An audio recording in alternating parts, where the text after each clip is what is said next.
It's golf time on Prime Sports Network, and that means Jared Smola joining us once again from Draft Sharks as we get ready for the Florida Swing and the Honda Classic. How's it going, Jared? Going good. Coming off a exciting tournament, and now we're left with whatever this is going to be. It doesn't look good. Before we get into our preview of the Honda Classic and everything that gets involved with that regarding, of course, trends, we'll do the one and done and our picks and all that. We have, as you can see, a very special guest joining us. We spoke to him at Riviera a few days ago to kind of get us warmed up with hopefully his continued participation on this show and on this channel. He works for Rotowire.com. Len is it Hochberg or Hochberg? Yeah, the first one. Make believe it's hockey. I'll not see. That's a perfect way for me to always remember. Len Hochberg. How you doing, Len? I am doing well. Fresh off Riviera. It was great to be with you then, and now I'm going to go back to TV like everybody, and while it lasted. Yeah, it is because it's in your neck of the woods. That means that you get an opportunity to go to just an event or two a year. Yeah, I try and get to Los Angeles, obviously a big place. The LPGA comes here a couple of times. The Champions Tour used to come here, used to have a playoff event, which was a fantastic event at Sherwood Country Club, which is where the old Tiger Hero World Challenge, I believe, started way back when. And, the PGA Tour is here. I don't get down to San Diego. I've got to make a point to get to Palm Springs one of these years. That should be pretty easy. But I do go to Riviera every year. And now we have I'm going to try and get to the U.S. Open, which is in L.A. In June. So we get a lot of stuff here. Has to be. And as soon as when you heard about it, when the I'm not sure how long was it. Was it a few years when you knew about it coming to the L.A.? Yeah, of course, and of course, anytime that it's coming to your city, whatever event it may be, it's fantastic. The Olympics are coming to Los Angeles and Riviera in 2028, and the U.S. Women's Open, I believe, will be, I don't know the course, but it'll be in Los Angeles, probably Riviera in 2026. So and now this tournament is a big deal every year. Yeah, so it's great. The U.S. Open in L.A. has got to be the biggest one, though, that you've had in a while. So I'm assuming you're going to do everything in your power to check that out. And, of course, if you do, we'll definitely talk to you and try to figure something out. But we've got some time before that occurs. And, again, we did have an opportunity to talk for the first time at Riviera. You were there for several days. It was a battle between Max Homa and Jon Rahm basically all weekend. What'd you think of how things transpired over there? Well, I think that Jon Rahm showed that he's not willing to give up the top spot to Max Homa or to anybody else. We've been hearing a lot about Max Homa, and a lot of it deserved. He's now won 6 times, and he won at Torrey Pines, and people are wondering on Twitter, on my Twitter feed anyway, is Max the best player in the world? Geez. That was fast. And yeah, it was a little bit too soon. And Jon Rahm, unless Jon Rahm goes and does what Vijay Singh did like 20-something years ago, 25 years ago, and wins 9 times in 1 year, I think it could be musical chairs between the top 3 for a while, but he really performed great. I mean, he had that 46-foot birdie putt to take the lead, and then he saved par with a knee knocker, a 6-footer, and then he put his on 16. He went to like 3 feet, and I mean that's what number 1 players do. That's what champions do, and he took that away from Max Homa. So it was very impressive, and that's pretty much it. But I would say Max is bordering on top 5 right now. You could say he's better than Schauffele, better than Zalatoris. I don't know how you guys feel, but Jared and I were talking about this off the air. Here's the deal. All right, we're very impressed with what he's done. I'm very impressed with what he's done, no question. But he's two things he still needs to learn to do. And I'm sorry, until he does it, I don't even consider him. I consider him a borderline top 10 player. In order for him to become even contending for a top spot, he's got to be able to be more consistent outside of the West Coast. That is prime number one. And number two, he's got to do much better at the majors. So that those are two big issues for me. I expect him to do it. But until he does it, I don't think it's fair to just say, okay, just because he's really good on the West Coast automatically means he's one of the top players in the world.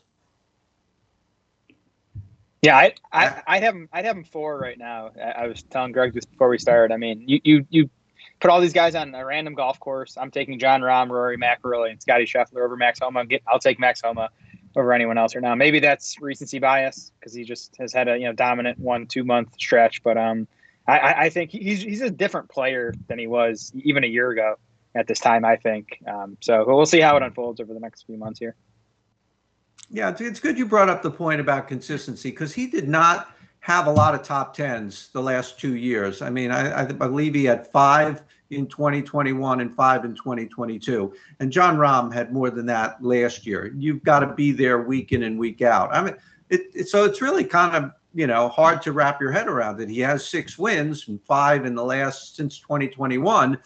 It's almost that or nothing. So and most importantly, Max Homa knows exactly the 2 points that you brought up, and he would not disagree.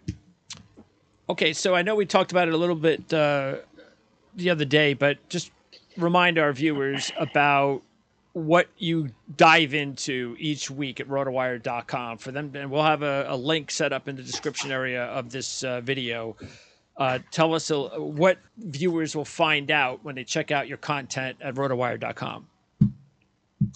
Well, I write 2 articles a week, and I am busy preparing the DraftKings article, which will be on the site tomorrow. And what I do is pick players all up and down from the top all the way to the bottom in the 6,000s to give people options to formulate a lineup, to construct a lineup. And, and this week is particularly challenging. Maybe we'll get to that, but that's what I try and do. I try and get all price points too, because to just tell people the top guys, well, that's not really helping anybody. If you do take the top guys, then you've got to dip into the 6,000s or the low 7,000s to fill your lineup. So I try and find guys at every price point and sort of describe, the key stats to look for, such as this week, ball striking, really important, avoiding bogeys. This is the farthest thing from a birdie fest we'll see all year, maybe outside of a major.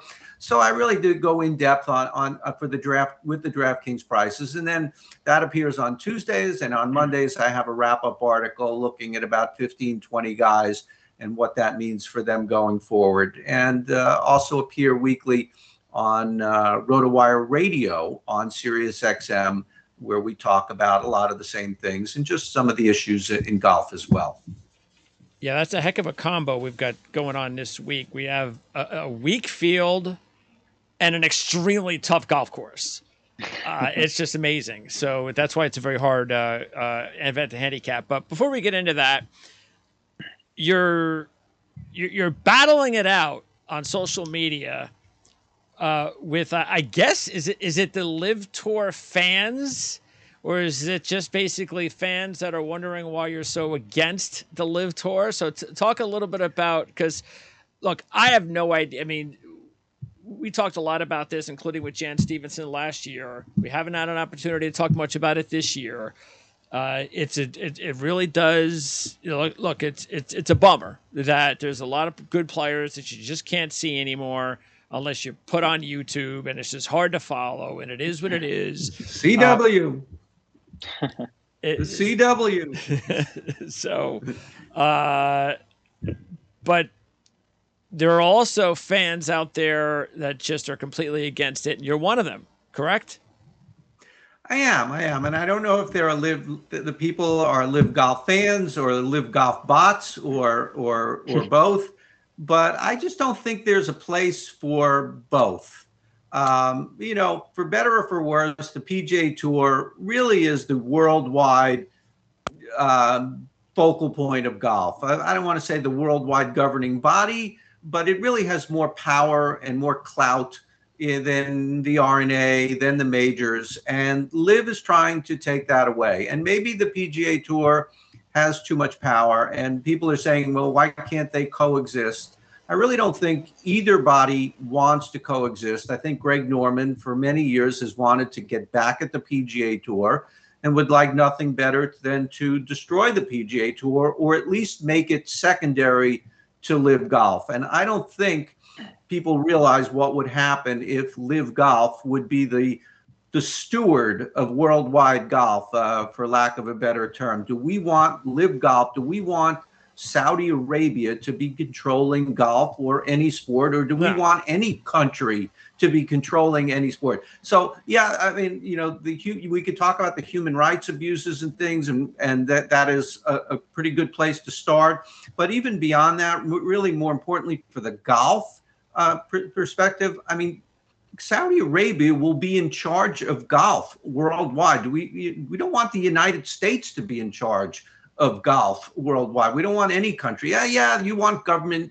intervention to make sure their people are safe on the course and their health, you know, situations and safety issues are concerned. And you always need government intervention there, because these companies and corporations never police themselves as well as they would when they're forced to.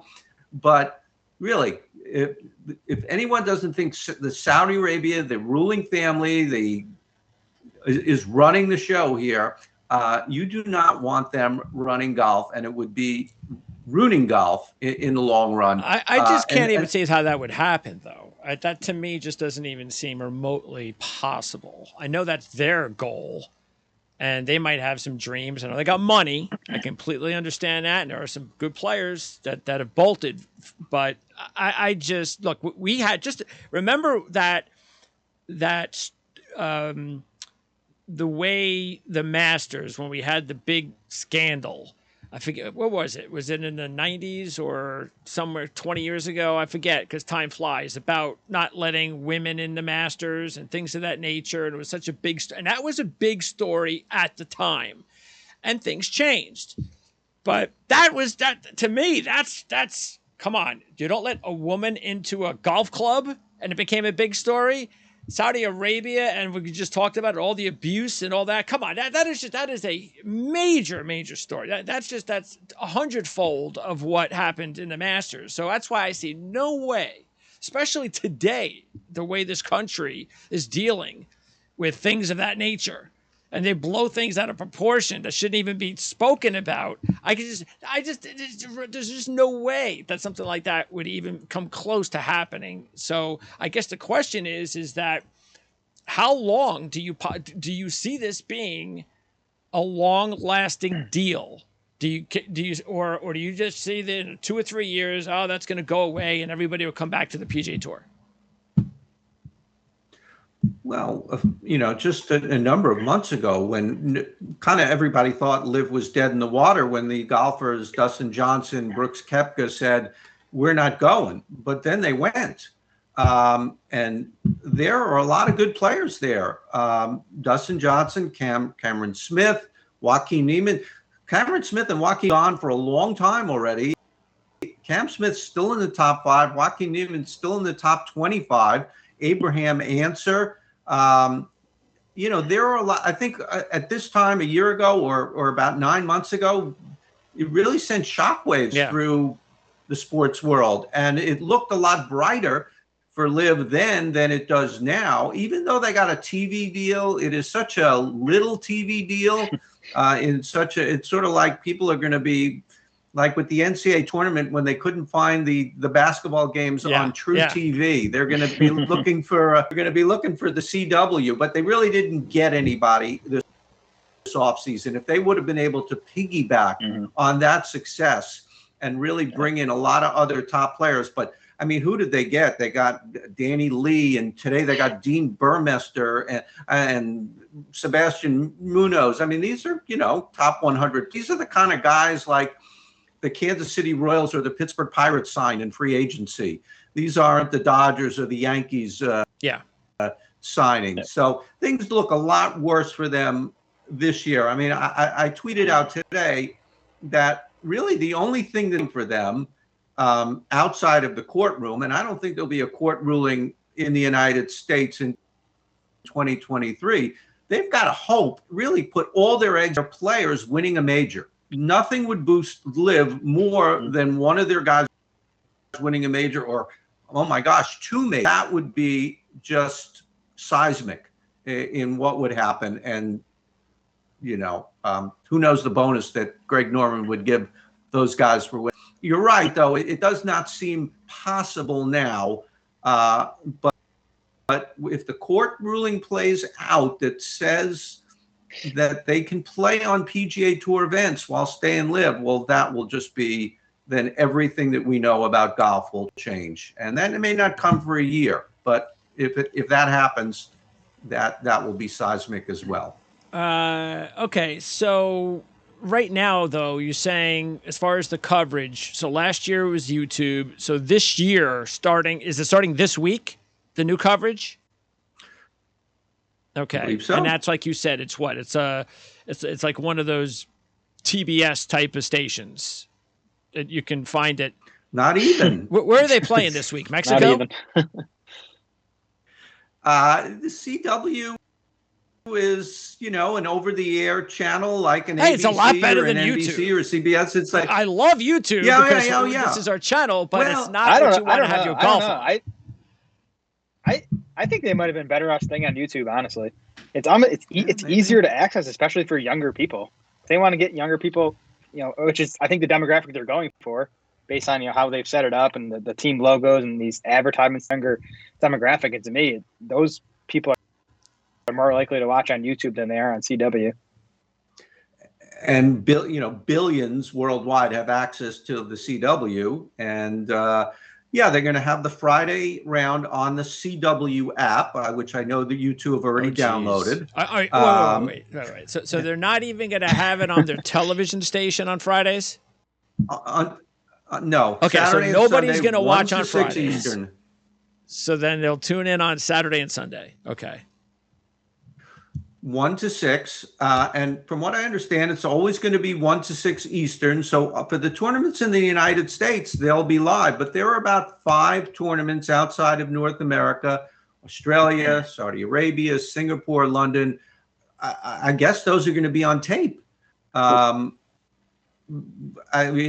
it's 1 to 6 Eastern every week, so they're going to be going up. They're going to have, one tournament this week. They'll have 2 in March. They're going to be going up against not only golf, maybe in off weeks for golf, but the NCAA tournament will be in March. Good luck with that. Baseball will be ramping up, and they still have at the other end, then in May and June, the NBA playoffs they're going up against. PGA Tour is as well. And then September, October, and they might have one in November. The last one, that's the NFL. So, there's no, only over the summer in June and July when it's just baseball and golf for them to go against. It just seems a very steep hill to climb. Okay, so let's get back onto the PGA Tour. One of the things that's really cool about Rotowire is being able to check the progress of players. That because you could Google a player's name and wonder what's going on, and it is one of the top sports that just gives you like nothing when it comes to following players. But Rotowire does a good job of letting you know what's happening.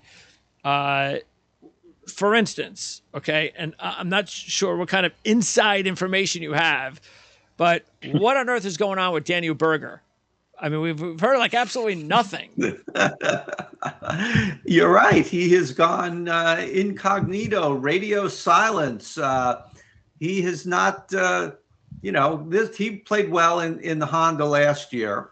So I looked him up at the start of my research for this week, and I saw he hasn't tweeted since October. That's how you find out about these guys. Yeah. Right. There might be other ways to communicate with the world, but he had an injury, and he didn't say what the injury was. And there have been reports on Twitter about a back. He had a wrist injury a few years back, and that was really debilitating. And the latest one is back or sacroiliac joint, which connects the back to the pelvis, has also been reported. And the indication is he may be back soon. But really, it's very quiet. We don't know where he is. He's just fallen out of the top 50 in the world. I believe 51 or something this week. There really isn't a lot of information, but he has not played since the U.S. Open. Was planning to play the Open Championship, withdrew from that. In some of my tweets I saw today that, when this happens, well, he's going to live, and okay, that's going to be the natural thing in the world today when a golfer disappears. So there really isn't anything to know other than he's not playing this week. It sounds like it's going to be a wash kind of a year for Daniel Berger. So it's just too competitive in a PGA Tour to have this type of an injury, whatever it is, and to just pop into the PGA Tour nowadays and expect to compete right away. It'll probably take him several months. And the sooner he gets back in, the better. So, we wish him luck with that. Before I let you go, so Honda this week, again, the field is pretty bad. We understand why. The golf course is very tough. But the Florida swing, once you get past this, is going to be pretty fun. So what are you looking forward to this week and overall for the Florida swing? Well, if you can put aside the field, the course is a real tough one. The winner very often is in single digits. Sepp Straka won last year at 10 under. There's water on 15 holes. There's the bear trap, which is very real. 15, 16, 17, water on all 3 holes. PGA National, the 3rd most water balls on tour pretty much every year after Minneapolis and Sawgrass, which we'll see later in the Florida swing. So, if you like carnage, which I think we all do on some level, we don't want to just see everybody going to 28 under. That doesn't seem like fun. So it's really hard golf course, and probably harder when the golfers aren't as good. So, I know that people won't be watching in the numbers that they did last week and at Phoenix, it has its own level of excitement. But for the hardcore golf fan, there's a lot to look forward to and a lot to like about what we're going to see this week. As far as the swing in general, because we'll talk to you again sometime, probably right around the end of the swing at some point, maybe before that. But if you had to give us give us somebody other than Homa and Jon Rahm that you think we should possibly be keeping an eye on to make a run here in the Florida swing. Well, it would be very nice to see Tiger Woods again in the Florida swing. I don't know if he'll make a run, but he has said he wants to play a few, 2, 3, couple times more than the majors, and I don't know when that's going to be, if not next month. The majors are April, May, June, July, then the playoffs in August. Presumably he won't qualify, and then we're done. So there's only one open month for him to play, and the Players would be the logical place. He's always done well at Bay Hill, but it's just 2 weeks after Riviera. Seems a little bit hard to come back that quickly. Even 3 weeks after Riviera seems hard to come back that quickly, but we could see Tiger Woods at the Players, and that would be beside Homa and Rahm and everything, that would be automatically the highlight of the Florida swing. And I think it was just coincidence, but it was a nice little perk for the PGA Tour to have Tiger Woods come back the week before Live starts, and just get in 4 rounds and play pretty darn well. But I think Scottie Scheffler is the defending champion at Bay Hill. Come on, it would surprise. Rahm looks unbeatable now, but really, would it surprise anyone if Scottie Scheffler came back in 2 weeks and won at Bay Hill, or Rory won at Bay Hill, or Cantlay? All of these guys are good enough. So, to just say Rahm and Homa, those maybe would be picks 1 and 2, but there's still too many other good guys. Well, for Homa, I'm going to just sit back and wait to see how he does with that first event next week outside of California. He's going to make you a believer. He's going to make you a believer, Greg. Yeah, I hope so. I think it's great for the sport. The more, the better. Especially because if he can do that, that'll give me hope that he can actually contend potentially for that U.S. Open, which so happens to be, of course, in L.A. So, Len, appreciate your time. We look forward to talking to you again throughout the season and hopefully even more. So we'll check out your work even more than we have now that we've got a hook up with you over at rotowire.com. Like I said, we'll put the information of how to reach you in the description area of this video. And again, thanks a lot. Looking forward to talking to you again. Greg, Jared, great to be with you. Thank you for having me. All right. So, Len Hochberg kicking things off here for the week in golf after the California events. The Florida Swing is upon us, Jared. And it doesn't get off to a bang. And look, I understand you need a break. You're not going to have all these big time events every single week. It's just not going to work that way. I have to ask, I don't know if you've looked at it, but when you see the earnings and the new money that's made, what would it take? All right, let's just throw in a name. Let's just throw somebody like Ricky Fowler, who we know does well in Florida and has struggled until recently. What would it take for Ricky to come? What place would it take for Ricky to come in this week compared to what the amount of money he could make by coming into, like he did, 20th? So winning this week is about equivalent to a third place finish in one of the elevated events. Okay.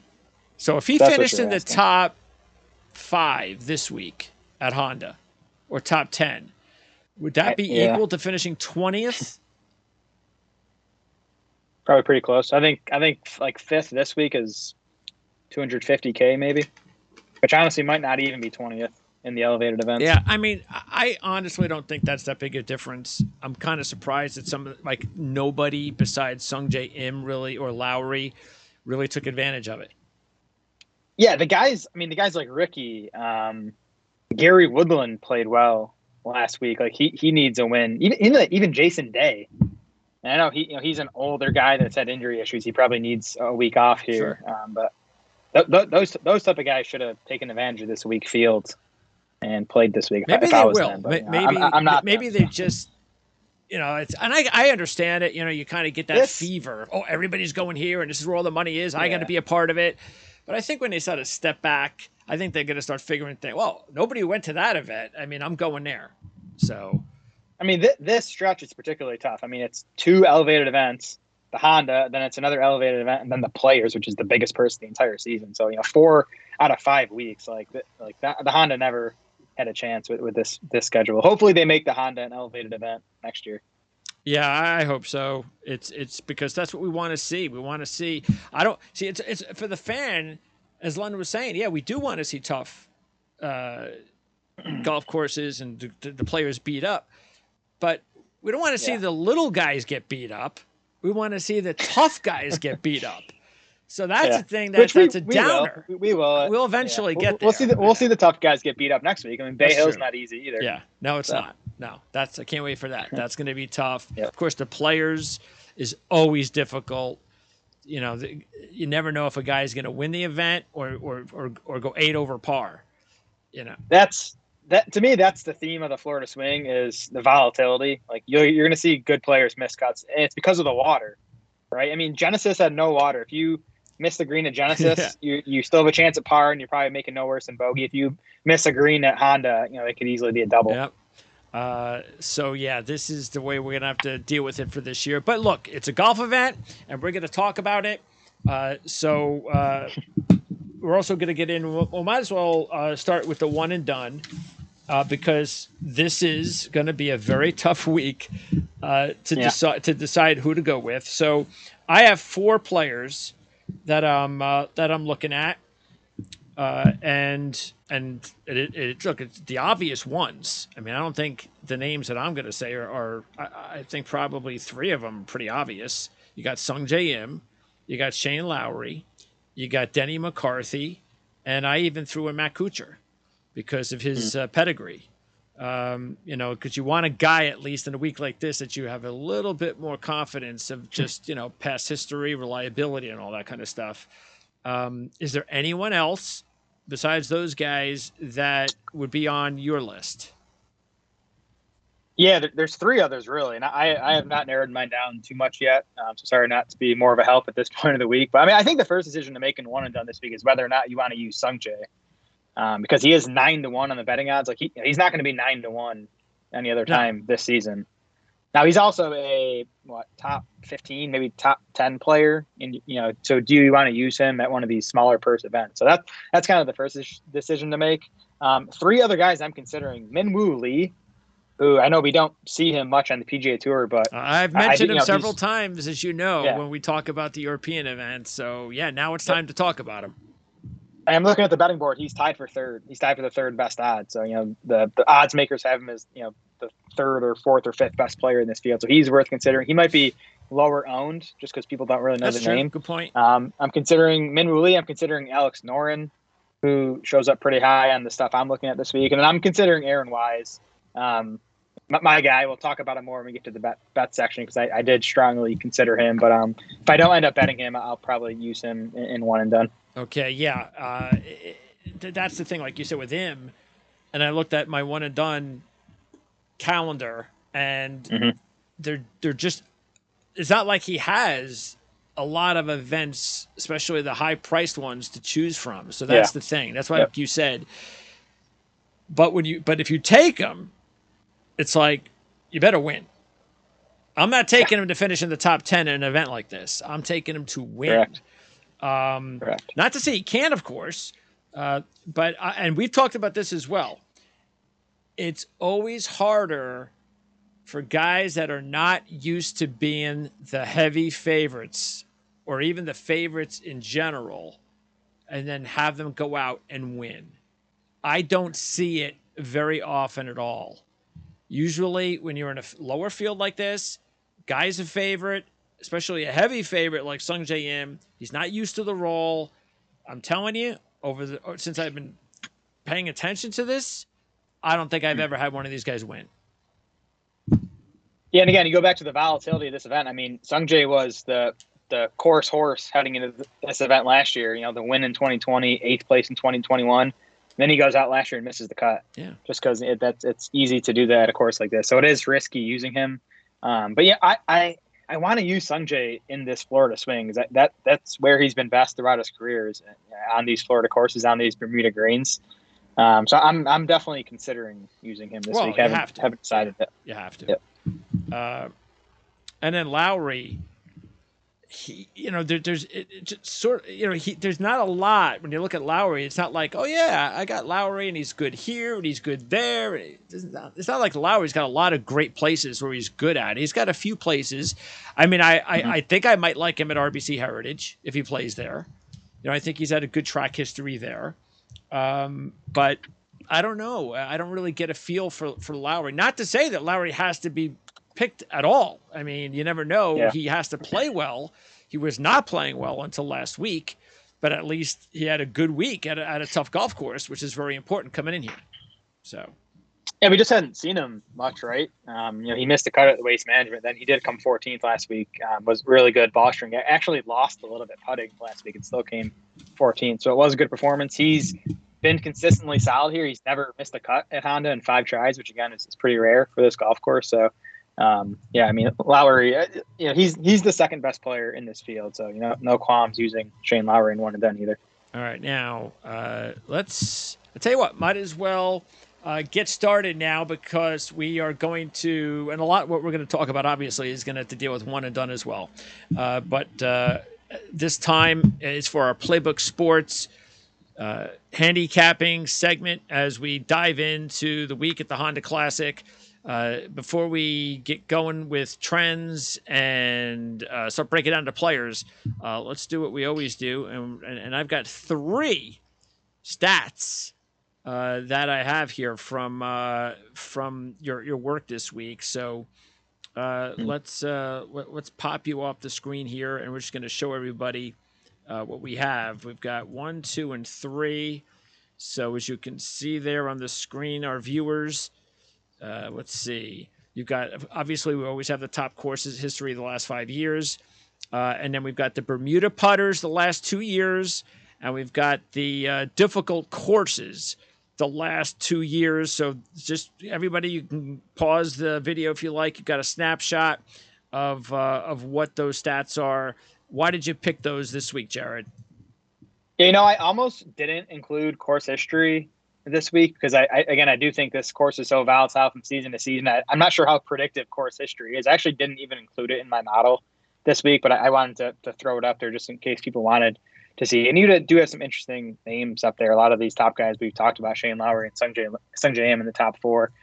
The Bermuda putters, I think that can't be overstated this week. Going from these West Coast courses to Florida, I'm not going to say it's a different sport, but it's quite a bit different, especially looking at putting on those POA greens versus putting on Bermuda. So okay. I don't care if someone has struggled putting over the last month because these greens are going to be playing on. It's completely different. So I do think you want to look at guys that are just historically better on Bermuda greens, especially guys that might struggle on POA. Well, I'll tell you right now, when I was going over your stats, that was the one thing that popped up because I was going to pick Denny McCarthy, and then I saw that he is, as you can see, number 1 for the putter at Bermuda putters the last 2 years. Now that just cemented everything, and I was like, yeah. And it even puts me in a position, like I said, where I might even pick him for a one and done this week. Yep. But because if you look at it, I mean, I don't see, maybe as strange as this is, and I know you have Ben Taylor as far as your picks, but maybe the other player that I would point out would maybe be Harry Hall that I would be thinking of picking this week. But other than that, it's not like a list of players that you would go, oh yeah, I'm thinking of taking those guys. Yeah, for sure. Horschel's the other guy, and we can talk about Horschel as we get into the betting odds. But his number right now is the odds you can get him at 30-1. Last I looked, like that's tempting when you look at Horschel long term and the fact that he has been best on these Florida courses. He went to college at Florida, but his game's just bad. A mess. So I almost think he's a trap this week. Yeah, and then the difficult courses. Now this is surprising a little bit because Webb Simpson has been going on. I mean, I don't know how long. Apparently, it's not long enough, but he's on this really bad stretch. So I guess he's done really well before the bad stretch to compensate for the difficult courses, because that's why sometimes you have to look at these stats and go, okay, there are a couple of players in there that even Horschel might be one of them, that they're just not dialed in. So I don't care what it looks like in those stats. There's no way I can touch that guy. Sure, that's totally right. You got to take all these stats with a grain of salt and put them into context. I do 2 years for the difficult courses just because there aren't a ton of difficult courses. So I want to get a big enough sample to look at something useful. But yeah, you're right. Someone like Webb, all that good stuff's coming from like 2020, end of 2020, early 2021. There's really nothing to be excited about if you look at his results over the last 5-6 months. But you do have Wise at the top. And that's why, like you were saying, I'm sure part of the reason why you're thinking him for one and done. Yep, for sure. Okay, so those are some of the key stats for this week. As far as trends, and again, just want to remind everybody that they've been playing at PGA National since 2007. So the Honda Classics have been going on for a while, but we don't care about 06 and earlier. Those are different golf courses. As Lon pointed out, the winning scores there have been 16 PGA National Honda Classics. 11 of the 16 have been won by a winning score in single digits. That shows you the toughness of the course.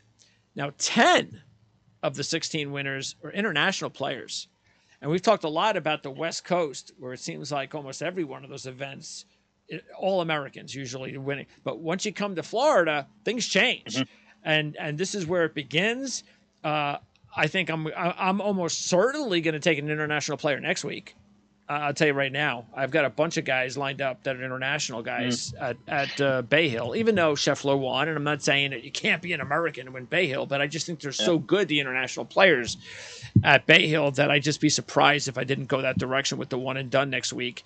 And here's a few things. The average number of appearances before winning the event is only 3.5 appearances. Now, maybe, and I don't think that it really matters, to tell you the truth, that it's been only since 16 years, because 16 years is more than enough for the players we're looking at anyway. So what do you think about that? That it only takes an average of 3.5 appearances to win on a golf course this tough, considering the average world ranking of all 16 winners at PGA National is 116th.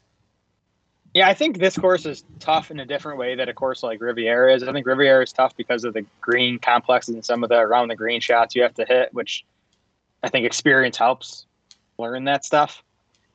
To me, PGA National is tough because of the water.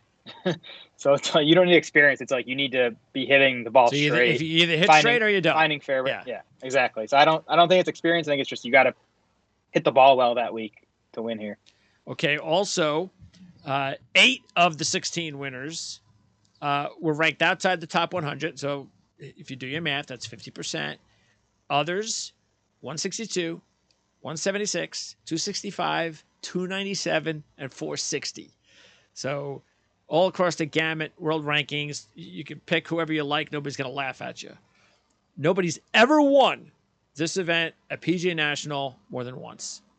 So that's interesting. Yeah. So forget about back-to-backs.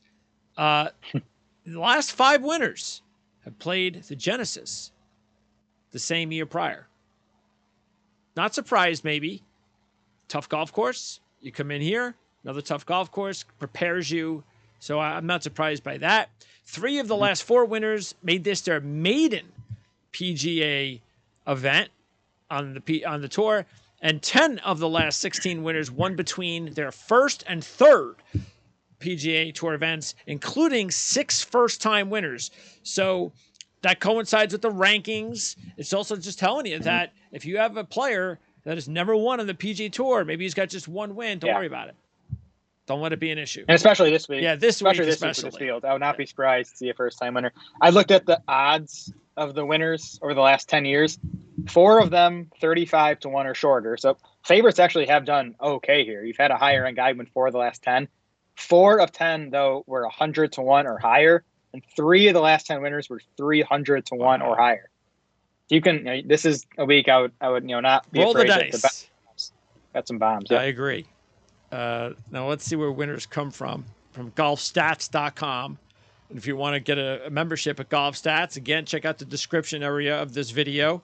Use our code and let us know if you subscribed, and we'll give you a bonus gift from one of our other sponsors. So let's see. How about this? Again, not a surprise maybe. 2 of the last 3 winners started 6 and 7 strokes back after the first round. And they got a lot closer in round 2. Round 3, even closer. Matter of fact, you, just like last week, you want to be in front going into the final round. So we only go to 07, of course. So since 07, check this out. So out of the 16 winners at PGA National, only 1 time has a winner not been first or second. Wow. Once. That shocks me at a course like this, where you could have a leader shoot 77 pretty easily. That's surprising. And that was Sung J M. He was 5th, just 3 shots back. The farthest shots back, though. I've got 5, which was last year. I've got 5, 5. That's it. Last year. So Straka came back 5 strokes back in second place. So was Lowry, was he in the lead last year going into the final round? Yeah. Lowry, it started like pouring on 18 for him, didn't it? He had some bad luck there. Yeah. That was rough. But hey, he had his chances though.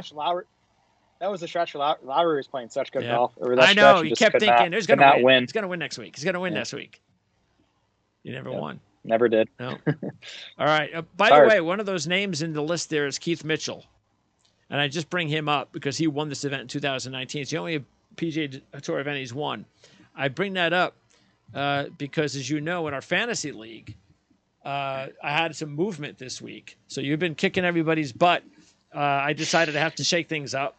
And Mito Pereira, now, I'm not sure, maybe Len didn't get the news because it just happened recently, last few hours, but so that Mito decided he's going to live. And we thought that was a possibility. Yep. So I moved Mito over to my live group, knocked down Keimer. I had an opening, and I decided, you know what, I'm gonna start making some changes. And I said, why not? I mean, Mackenzie Hughes has been doing nothing anyway. Harmon hasn't been doing much for me so far. And I forget who the other guy dropped. But anyway, I added Keith Mitchell, Denny McCarthy, Gary Woodland, and Danny Willett. Now, Willett is basically do something this week, and I'm going to hold on to you for a while. Have a bad week this week, and I'm switching him. But Gary Woodland was like the same thing because he played well last week, and now I want to see how he does. I guess he'll play next week because is this now Gary Woodland getting back into a groove or not? Because if it is, then I'd rather just go ahead and take him now. Yeah, it's funny when I'm watching these tournaments over the weekend. You know, hopefully, ideally, I'm sweating my bets for that tournament, but I'm also thinking ahead to the next tournament. And the three, and I hadn't seen the Honda field yet, but the 3 guys I were hoping were playing this week because I wanted to bet them were Keith Mitchell, who, like you said, won here, does well in Florida, has been playing well, especially last week. Gary Woodland, and then Tommy Fleetwood was the other guy. Oh, yeah. This would have been a good course for him. I think it was the Sungjae year where he was right there. I think he came second or third that year. I think he was in the final group. But Fleetwood seems to be trending up too. So he's someone to keep an eye on, I think, through this Florida swing. Not sure I see him winning, the API next week or the Players, but I don't know, maybe Valspar after that. Or again, he's a guy to watch because he does seem to be rounding into form. All right, now let's start with, again, you got the top. You got Sungjae. He's about 9-1, 8-1. Lowry is about 14, 12-1. And again, you don't have my picks. I have yours. Let's see, your top pick is 40-1. So we do have a little while before we get to your picks because I have 3 players before we get to yours. One of them is Lowry. Now, I only put, out of my 100, though, I only put $10 on him. But I figured, you know what, if he wins, I get my money back. That's basically the way I see it because I kind of feel like I can't not take him in that way because I just do feel like if I'm thinking about who to go with between him and Lowry, I'm kind of inching towards Lowry, to tell you the truth. I think after what happened last year, being snake bitten, there's a little motivation there. Coming off the solid performance last week. So I like that combination. Yep. And I also just, as we said, I just don't like going with guys that are favorites that are not used to it. So I don't know about you, but especially with the odds being about 6 points better, I think Lowry's the better play. I think so too. Yeah, I don't think the gap is that big between Lowry and Sungjae. And like we mentioned, Lowry really good ball striking last week. Gained 2.5 strokes off the tee, 2.3 strokes on approach. So if he can do that again and turn the putter around, and he is okay. Bad news for you, Greg, is Bermuda is Lowry's worst putting surface. Well, I only put $10 on him. He's much better on POA. Yeah. So no, but it's good to know for one and done now. Playing devil's advocate. Yeah. So that's important. He's just slightly negative. But hey, he came in second place. He's a good putter overall. Yeah, so, exactly. And putting is what it is. It's super volatile. Yep. And keep in mind, Lowry has won a major, and he's won a WGC, which, keep in mind, the only 2 events associated with the PGA Tour that he's ever won. He's ever won just a regular event on the PGA Tour. But I bring that up because it's important to note that those are tough golf courses. And you have to be pretty good on tough golf courses. Okay, moving ahead. And then we've got a few guys, including we might as well bring up Noren. Noren is interesting because he has a couple of top fives. He's, I think, 22 to 1 in that range. He's got a couple of top fives here. He's not coming in here playing very well, though. That's the thing that really kind of concerns me, because you have to go all the way back to, I think it is 2011 is the only time that he's ever had back-to-back missed cuts and followed it up with a win. So it's not just one miscut, it's two. But he's good on this golf course. Yeah, I like that he's good on the course. He's a good Bermuda putter, which I like. He's good on difficult courses. He's 19th in this field on difficult courses. He actually wasn't that bad at the waist management. He actually gained strokes on approach. He wasn't good ball striking last week, which is a concern. Prior to those two PGA Tour events, though, he did come fifth in the Abu Dhabi tournament in mid-January. And then he also came second in his prior he had a nice tour he before had a that. Good ones, yeah. Yeah, so he had been playing well before, the two missed cuts these last 2 weeks. And believe it or not, as many Euro wins as this guy has, he's never won a PGA Tour event. Yep. So there. And like that plus the fact that he's missed 2 cuts in a row is what kind of because I considered betting Noren at the 22 to 1, but those 2 reasons kind of pushed me off. In fact, hasn't won since 2018 anywhere. Now Min-Woo Lee and Denny McCarthy are also 22 to 1, and we talked about Lee, but we can just add, because this is important. Again, like I said, we've referenced Euro events before, and anytime I do Min-Woo's there, I'll say, hey, keep an eye on Min-Woo Lee. We got a couple other guys I've mentioned. Well, here's the deal now with Min-Woo Lee. The Scottish Open winner back in 2021. Like I said, he's 22 to 1 right now. He's got 8 straight top 15s worldwide, with 5 top 5s and a runner-up. No wins, though, in that stretch. But get this. Last year, how strange is this? The first thing I noticed, I was looking at, how many times has he been here in the U.S.? How many times has he played at majors? That kind of thing. Last year in majors, 14th at the Masters, 21st at the Open Championship, and 27th at the U.S. Open. I'm like, wow, that is awesome. I'm taking this guy. And then I looked at his 6 PGA Tour events that were not majors, just regular Honda Classic type events. He missed all 6 cuts. That scares me. And I also worried about whether or not, is he ready? Any of these guys that are not used to playing on the PGA Tour, is he, even in a field like this, is he ready to handle any of that pressure on a course with water all over the place? Yeah, he's Min-Woo Lee's 47th in the world golf rankings. Only 5 players in this field are ranked higher. So he by that standard, he is one of the best players in this field. Now, the books aren't sleeping on him though. If he was like 40 to 1, I probably would have taken a shot on him. But for the reasons you mentioned, he just hasn't done it here yet, especially in tournaments like this. His number is just too low for me to bet. All right, McCarthy is actually going to be my top pick this week. So McCarthy, 30th here last year. The 3rd place finish he had in 2021 is the best result ever on the PGA Tour for McCarthy. That's important. Let's keep in mind he's coming in off a strong 14th at the Genesis, just like Lowry. And he had that really great Sunday run at Pebble about a month ago. So throw in the fact that a couple other things. You talked about his putting on this surface, and he has played well in big events, tough golf courses. Remember, last year he finished 7th at the U.S. Open. Yeah, he's 5th on that list of best players in difficult courses over the last 2 years. This fits him well. I think it's a good bet. He's playing well coming in. The guy's just an awesome putter on any surface, including these Bermuda greens. Okay, and then 25 to 1 we have Kuchar, Kirk, and Aaron Wise. Kirk was somebody I was thinking about. Why not? He was 7th here last year. He's got 5 top 35s on this golf course. But he had back-to-back 3rd place finishes, but he missed a cut last time out. He does have 4 PGA Tour wins. I think he's a solid potential. I mean, he's a solid pick if anybody wants to take Chris Kirk. I wouldn't protest.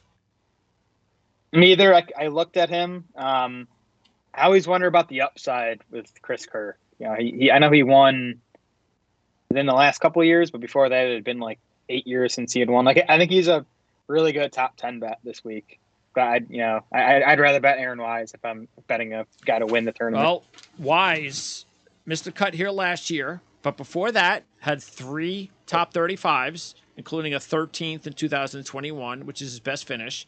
The only thing with Wise is that, as we've talked about recently, he's missed his last couple of cuts.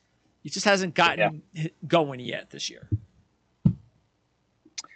Yeah, if you give me Wise in good form at 25-1 in this field, I'm taking it every time. Yeah, and I might end up still betting him, honestly, because like long term, to me he's probably the third best player in this field. I'd go Sungjae, Lowry, Aaron Wise.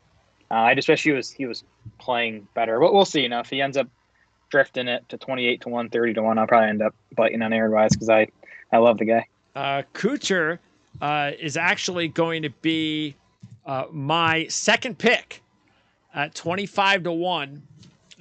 And again, I said before, a very steady player, kind of reliable guy. Talked about him. I forget which event we talked about him earlier this year, where we mentioned, like to keep an eye on him. And sure enough, he's playing well. 8th at Genesis. He's got 3 top 35s in his last 4. 7th at Sony, I believe it was, where he's played there and won there before. He's been in the top 45 all 4 times with 1 top 20, 17th here last year.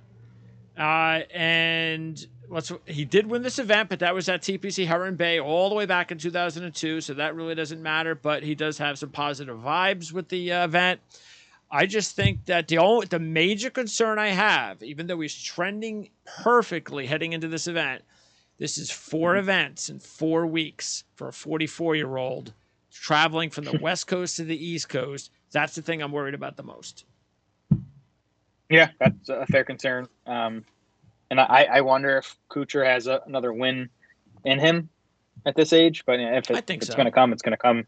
It's going to come. It's going to come in an event like this. Yep. I think you're right.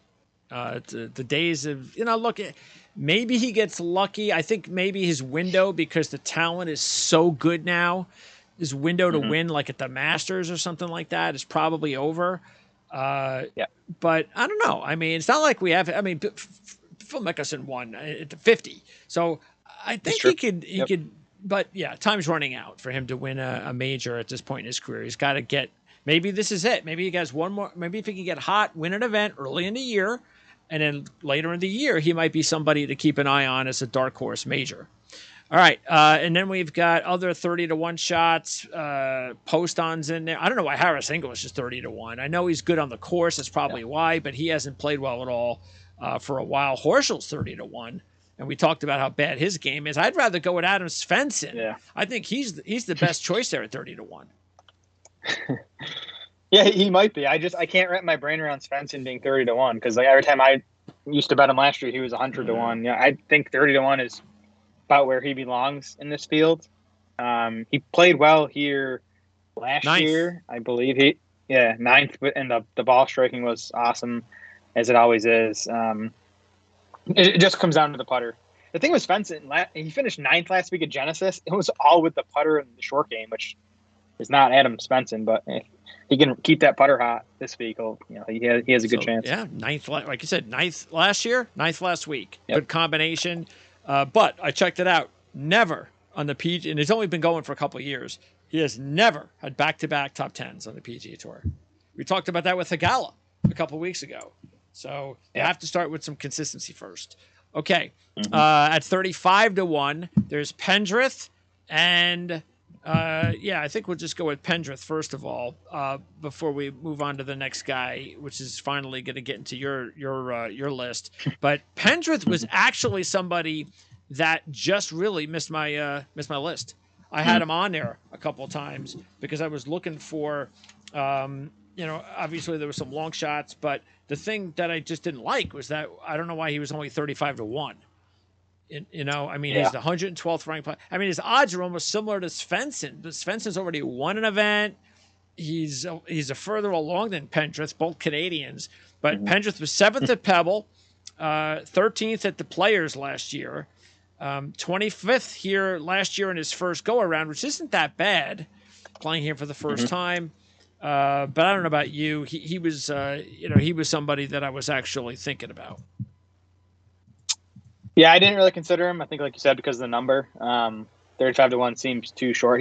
He's actually not hitting it well since the calendar turned to 2023. It's all been putting that's kind of been carrying him, and Bermuda is his worst putting surface. Okay. So I'm not on Pendrith this week. All right, now your top pick, and I'm never going to question your picks, but your top pick this week is Jonathan Vegas at 40-1. And Vegas is 5 top 30s and 10 appearances here, 1 top 5, coming off of 56 last week at Genesis. He's got 3 wins, 2 in Canada, 1 at Bob Hope. That, to me, that's the negative, especially with the Bob Hope win. I'm not so sure he can handle this type of golf course, the meat of it. But he's made 9 out of 10 cuts on this golf course, which is just about as good as anybody. Yeah, to be honest, this is like the only bet I actually really like this week that I've made here. The other ones are it's a tough field out. But I really like Vegas at this number. Like you said, 56 last week at Genesis, but he lost 6.9 strokes putting. It was the 4th worst putting performance of his entire career. He still made the cut, still finished 56. He was 17th in the field, tee to green last week. So the ball striking was really good. And then here. Bermuda is his best putting surface. Good combination. So I think that kind of increases his chances of turning around the putting. And he's gained off the tee and on approach in all 4 of his events so far this season. He's the best off the tee in the entire field over the last 2 months. So I'm just really hoping the putter turns around. I think the ball striking is good enough to give him a chance to win. All right, sounds good. Definitely looks like somebody you should put a couple of bucks on at the least. Next up, we have players. Hodge is just interesting because he was 9th here last year in his only appearance, and he's coming off an 18th at Genesis of all places after having 5 straight missed cuts. So, but what is he doing at 40-1? I mean, that's crazy. Exactly. By the way, your boy Cam Davis is also 40-1. He's struggling so far. He's a mess. I hope he turns. Like, if I start to see signs of life from him, I'll be back on him. But he's been bad. There's no way I would bet him this week. All right. Also, we have Moronk at 45, Jaeger, defending champ Straka, 50. And I mentioned, by the way, Straka is coming off of 45th last week, but his chances of winning back-to-back, that's pretty slim, especially nobody's ever won here twice, as I mentioned. Jaeger, I was thinking, for a long shot pick. We've talked about him before in these types of scenarios. Jaeger, let's remember, he's got 6 KFT wins, and he has improved all 3 times he's played here. He's coming off of 40th at Genesis, so I just missed out on putting him in like one of my really long shot $5 kind of deals. And Moronk is one of these European Tour players that I think fans need to get used to, like we said with Min Woo Lee. Moronk has 2 Euro wins since July. He was 45th last week at Genesis. And in his last 6 Euro events, he has 4 top 10s, 2 top 5s, and a win. And he was 45th at Genesis last week with a bad putting performance. He's like a bomber, though, isn't he? I just feel like this isn't the best course fit. You might be right. He's never played here before. So, yeah, because I was thinking of, I like, and I took him in the last event he played, Bramlett. And I was like, I like the way he's trending. And I go, this is not a good course for him. As much as I like the way he's trending. I looked at him, too. He's also more of a West Coast guy. So, didn't quite get to him. But, he has been playing well. Higo and Ben Griffin, next on your list, 2nd and 3rd choices. Higo played here last year, 66th, 7 over par. But we know when you're talking about a field like this, talented kid. Ben Griffin, meanwhile, is also their first time playing. So tell me why you went with both of these guys this week. Yeah, Higo to me is like, as he is every time I bet him, is like the upside play. I do think his ceiling, if he strings 4 good rounds together, he has the upside to win a tournament like this. Did miss the cut last time out at Waste Management. That was putting related for the most part. He lost 3.3 strokes putting. He gained off the tee and on approach in that tournament. And prior to that, Higo had gone 20th at Pebble, 53rd at Farmers, 11th at Amex. We talked about him in one of those tournaments. He has sort of been trending back in the right direction after a tough stretch for most of last season. He also had that win at Palmetto, which seems to be a kind of similar course. I mean, same area of the country, water in play there, Bermuda greens. So I don't know how similar the courses are, but they at least seem like there's kind of some overlap there. Okay. And again, though, I mean, which out of those two do you trust the most this week? I mean, they're completely opposite picks because Higo, there's nothing in the numbers to really point at. At least he's got to win, though. He's got to win. And he's more talented. He's more, he's one of the few guys in this range that have a win and have shown they can do that. Griffin is like a straight numbers play for me. He's actually fourth in my model in the entire field. This week, he's gained on approach in 6 straight events. He's gained off the tee in 5 of his last 6.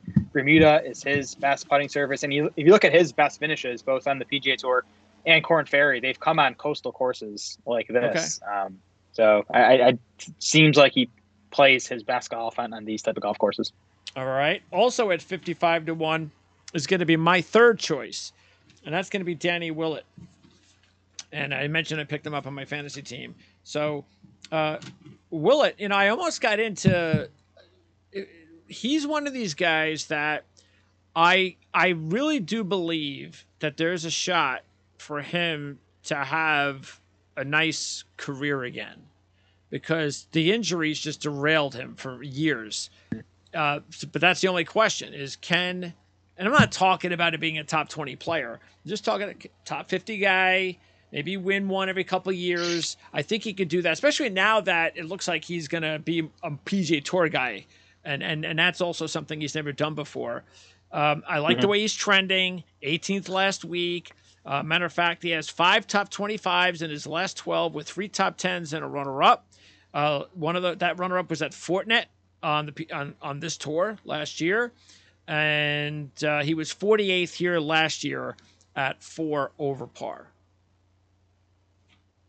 Yeah, the guy won the Masters. Like, you don't do that on accident. There's talent. There's talent in there. Bezuidenhout is actually my 5th choice. I'm going back to him again at 60-1. He was 25th last year, coming off of 58th at Genesis. A few events back, 11th at Amex. So at 60-1, he is going to be my 5th choice. And your 4th choice was somebody that was definitely on my radar, also at 60-1. Matter of fact, if you didn't take him, I think I might have taken him. And that was Benny On. Because I had taken On, I forget, I think I took him this year at one of the events. But it's nice to have him back. He's played here 4 times. He has 2 top 5s. Never won a PGA Tour event. Maybe that works into his favor at this golf course. Last 4 events, he's made all 4 cuts, all this year, and including a 12th place finish. So, yeah, I think this is a good week to take him. I can't believe I'm back on Benny On because he was like the first guy I used to bet way too much when I first started doing this. And I don't think I've bet him in 2+ years. And I'm back on him this week for all the reasons you mentioned. First in course history, strong ball striking numbers in all 4 of his appearances here. He's also gained putting in 2 of his 4 appearances at Honda. And if you've bet Benny On, you know that the putter is what holds him back. So you got to hope, maybe something about these greens that he likes. He did win on the Korn Ferry Tour around this time last year. So I know we've talked about, whether some guys are just good in different parts of the calendar. Benny On won on the Korn Ferry Tour. I believe it was in February, I think this week exactly. And then, he's just been good so far this season. He's made all 4 cuts, as you said. He's gained on approach in all 4 of his starts this season on the PGA Tour. So, maybe he's trending back into, the guy he was, 4 or 5 years ago when he used to take my money every week. Yeah, well, that's definitely the case considering he has never won before. So, like I said, I'm gonna put a couple bucks on him too. So he's at 60-1. Also, let's see, because you went with a lot of the longer shots this week. I have an 80-1 shot, and you have a 90-1 shot. You have Taylor at 90-1. And at 80-1, I have Shelton. So Robbie Shelton is going to be one of my picks. I think I took him a few weeks ago. Remember, he's got 4 KFT wins. He's played here twice, miscut an 11th, 3 top 20s in his last 5 with 2 top 10s, 26th at Pebble. So yeah, I think this is a good week in this field at 80-1, a nice number to go with a guy like Robbie Shelton, who could have a career to keep an eye on in the PGA Tour. 80-1 is a good number. He could be 50-1, and I'd say, he's fine there. He's right with those other guys at 50-1. The irons have been awesome for a handful of starts now. It's just the putter that's been holding him back, so you just got to hope he has a hot week with the putter if he can continue hitting the irons as he has. Okay, why'd you go with Taylor? Another numbers play for me. So Taylor, he was bad last week at the Genesis. Really nothing good to take from that start, but he had gained on approach in 6 straight starts prior to that. That included a 4th place finish at the Sony, a 3rd at the Houston Open, dating a bit farther back. He's also a really good Bermuda putter. You go back to that top 10 list, Bermuda putters. Ben Taylor is 3rd on that list. So, keep up with that ball striking, get a hot week with the putter on greens that I think he's going to like, and I think he has a chance at 90-1. Okay, and then your last 2 picks are 130-1 shots. Your boy Callum Tarrant, you're going to go for it again. Why not? 30th last year is a good first appearance. Yeah. He's coming in here with missing those last couple of cuts. And then also at 130-1, you went with Fratelli, which is not a bad pick. Again, in this field, he's got winning experience behind him. But specifically, why'd you go with these guys? Because we're always going to pick. We always have to get at least one guy in the hundreds. So why did you take these 2 guys this week? Yeah, well, Taryn should be happy to be off POA greens because he is a horrible POA putter. He's actually slightly positive on Bermuda. So he has one of the bigger swings if you look at, POA putting versus Bermuda putting. So hopefully he gets hot with the putter this week. Like you said, 30th here last year. It was actually 18th in the field tee to green here last year. So I still think Taryn's a better player than 130-1 in this field. So I think I like him. Fratelli, miscut last week at Genesis. That was because of the putter. He lost 4.4 strokes putting. He's another guy. Bermuda is his best surface. Kind of the theme of my picks this week, taking guys who are, just should be better putters on this surface. Fratelli, though, even, before last week, 14th at Waste Management, 37th at Farmer. So he had been playing well prior to last week. Also has an 11th place and a 16th place among 5 starts here at the Honda. So he has some success here. Yeah, the only thing with Fratelli is that his game has really disappeared and it's gone the wrong way the last couple of years. So maybe if he could steal a win at a field like this, can get his momentum going again, his confidence going, because he just hasn't played all that well the last few years. Okay, and then my last pick was somebody that we've talked about before. You've picked him. I've taken him on the European Tour. I've talked about him. I like him. I expected that he was going to play more in the European Tour and then win a few times and come here. He decided the other route, went KFT, got his card, started last year. That's Matthias Schwab at 150-1. So I was looking for one of those over the hundreds, and I said, hey, why not take a chance with Schwab?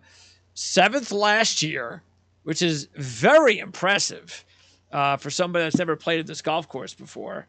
And he's coming off a 4-day week at the Genesis. So I figured, why not? If I'm looking for a stab in the dark, I'll go with someone that I like, that I feel has a good game.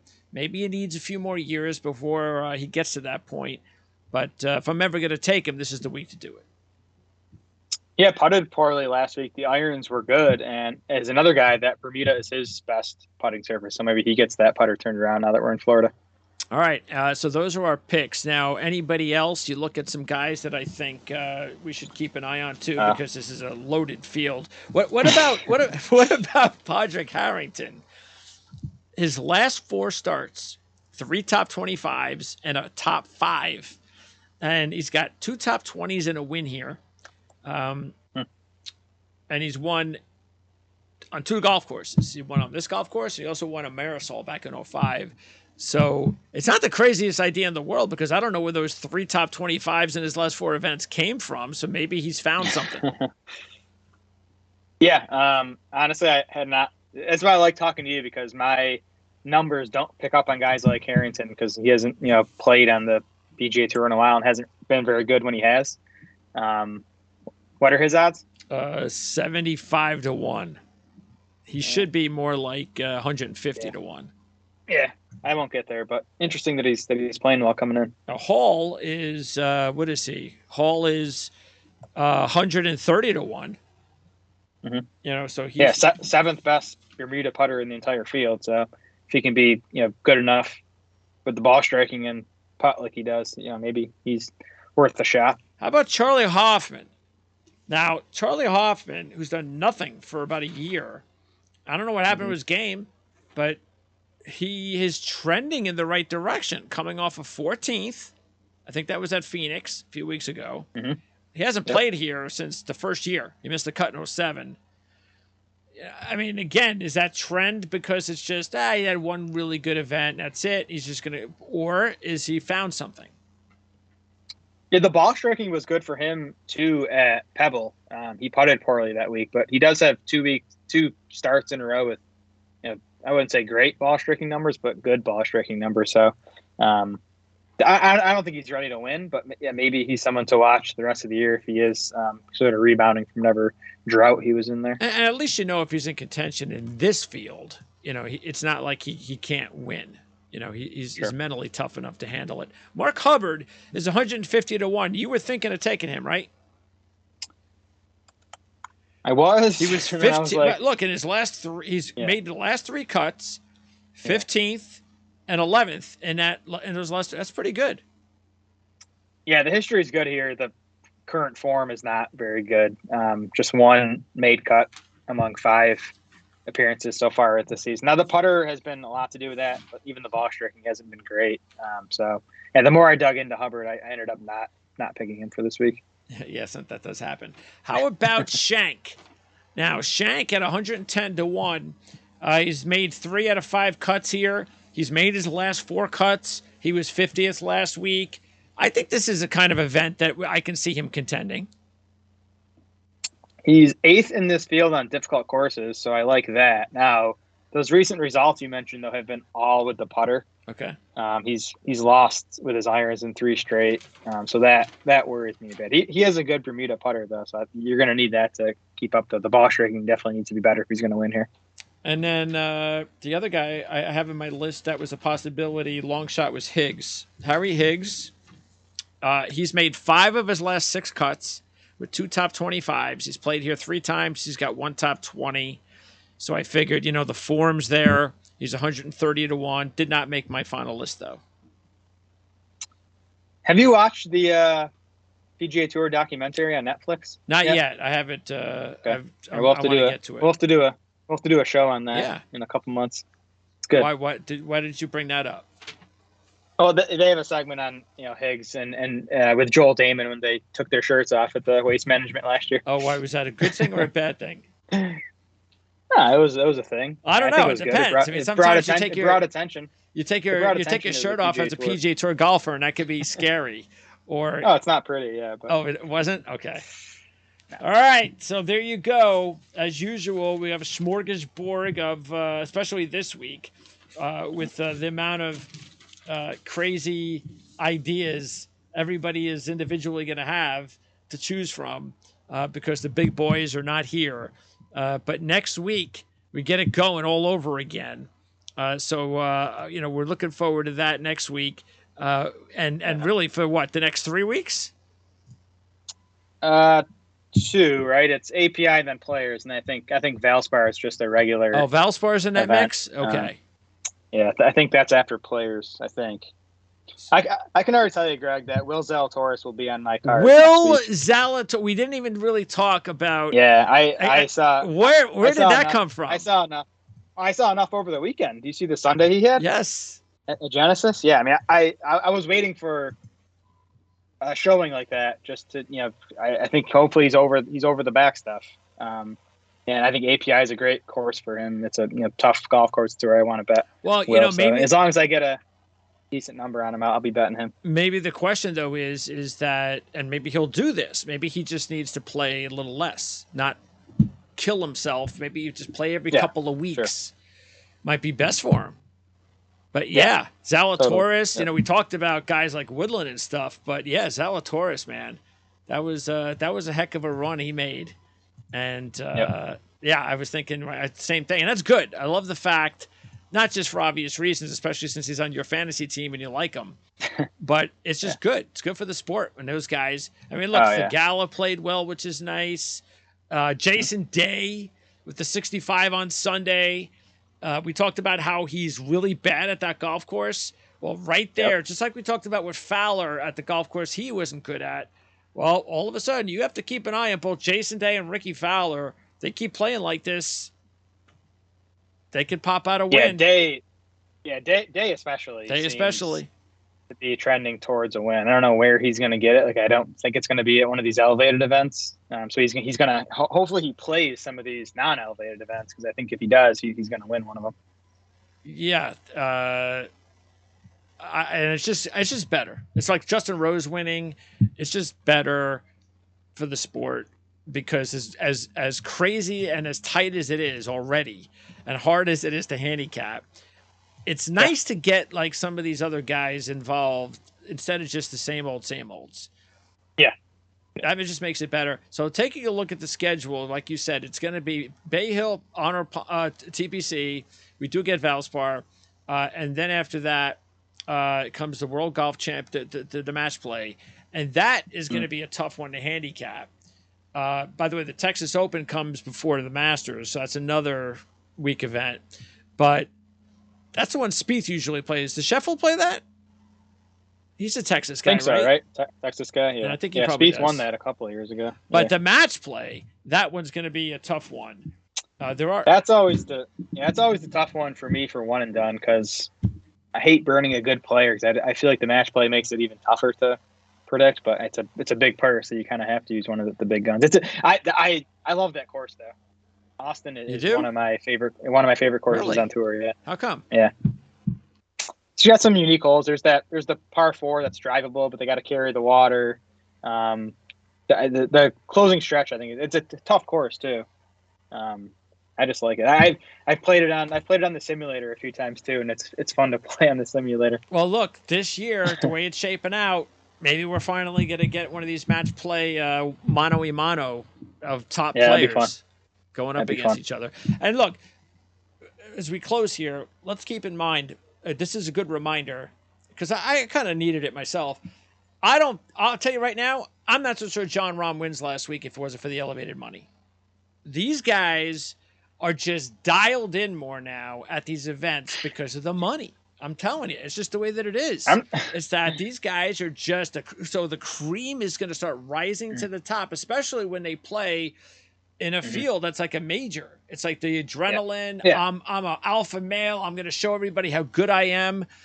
I just think that's helped guys like Jon Rahm. Otherwise, I think if this is just a regular event, I think Rahm is probably 11 under par, and Homa is running away with it. I really do.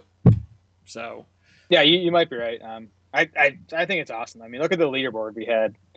I mean, Rahm, Homa, Cantlay, Zalatoris, Morikawa was in the top 10. Like, unbelievable leaderboard. And not to get too much into last week, I know we got to go, but I'm not sure Rahm wins last week if he doesn't get like 3 incredibly lucky breaks, including the bounce off the grandstand that led to a 3-foot eagle. Yeah, that's golf. I mean, that stuff evens out in the end. And as soon as something happens and he gets in like a little cold spell somewhere, he'll get the bad bounces. Yeah. Yep, exactly. All right, Jared, good talking golf with you again. Thanks to Len Hochberg. Check him out. And again, you can check all the links out in the description area here of this video. We'll be back again every Monday night. That's our new schedule. So we'll have these reports out for you on Monday nights. Next week, we get back to the big events. Arnold Palmer, Bay Hill. Jared, we'll talk to you next week. All right. See you, Greg.